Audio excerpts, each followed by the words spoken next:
আমরা আগের ভিডিওতে দেখেছিলাম দাভিঞ্চি রিজলভ আমরা কিভাবে ইনস্টল করব। তো দাভিঞ্চি রিজলভ কিন্তু সবার পিসিতে ইজিলি ওপেন হয়ে যাবে না, কারো কারো ক্ষেত্রে কিন্তু এরর শো করবে।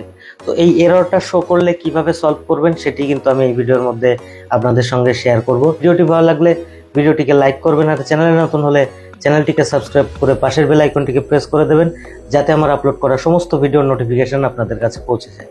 তো চলুন ভিডিওটি স্টার্ট করা যায়। আমরা দাভিঞ্চি রিজলভ ইনস্টল করার পরে আমাদের সবার প্রথমে রিজলভে কি কি আছে সেটা দেখাবে, তারপরে আমরা কন্টিনিউর উপরে ক্লিক করব। ঠিক আছে, তো কন্টিনিউ এর উপরে ক্লিক করার পরে আমাদের কিন্তু এখানে সিস্টেম চেকটা হবে। তো চেকিং করার পরে আমরা কিন্তু কন্টিনিউ এর উপরে ক্লিক করব। দেখতে পাচ্ছেন অপারেটিং সিস্টেম এবং গ্রাফিক্স কার্ড ম্যাচ করেছে এবং এটা কিন্তু আমরা কন্টিনিউ এর উপরে ক্লিক করব।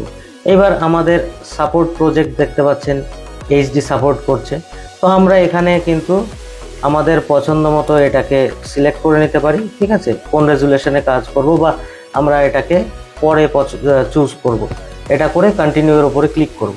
ঠিক আছে, ক্লিক করার পরে আমরা কোন ফোল্ডারে মানে আমরা কোন ড্রাইভে আমাদের দাভিঞ্চি রিজলভের সমস্ত ডেটা স্টোর করতে চাই সেটা কিন্তু এখানে সিলেক্ট করতে হবে। তো আমরা আমি আমার মতন করে নিলাম।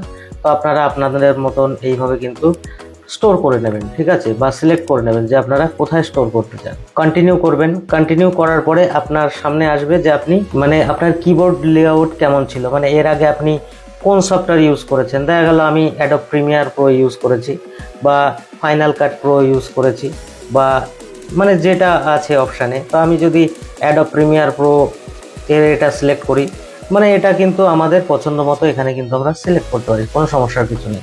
ঠিক আছে, তো এইবার আমি দাভিঞ্চি রিজলভ থেকেই কন্টিনিউ করব। ঠিক আছে, কারণ আমি দাভিঞ্চি রিজলভের লেআউটটাতেই কাজ করব।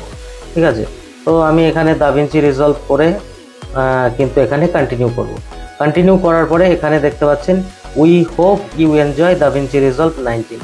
এবার কন্টিনিউ এর উপরে ক্লিক করলে পরে দেখতে পাবেন, তো এখানে দেখতে পাচ্ছেন জিপিইউ কনফিগারেশন ওয়ার্নিং, এই অপশানটা কিন্তু দিয়ে দেবে। ঠিক আছে, তো এর উপরে কি করব, আমাদের জিপিইউ কনফিগারেশন ওয়ার্নিং থাকলে পরে দেখতে পাচ্ছেন আমরা তো ওপেন করতে পারছি না।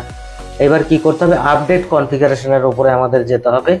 যাওয়ার পরে আমাদের কিন্তু ডাইরেক্ট সেভ করলে হবে না, একটা সেটিংস কিন্তু আমাদের এখানে চেঞ্জ করতে হবে। ঠিক আছে, তবেই কিন্তু দাভিঞ্চি রিজলভ আমাদের অন হবে। ক্লিক করার পরে আমরা কিন্তু ওই যে মেমোরি অ্যান্ড জিপিইউ এই অপশানের উপরে চলে যাব।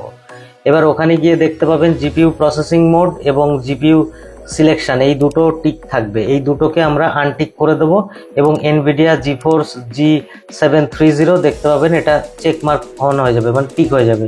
এবার আমরা সেভ করে দেবো।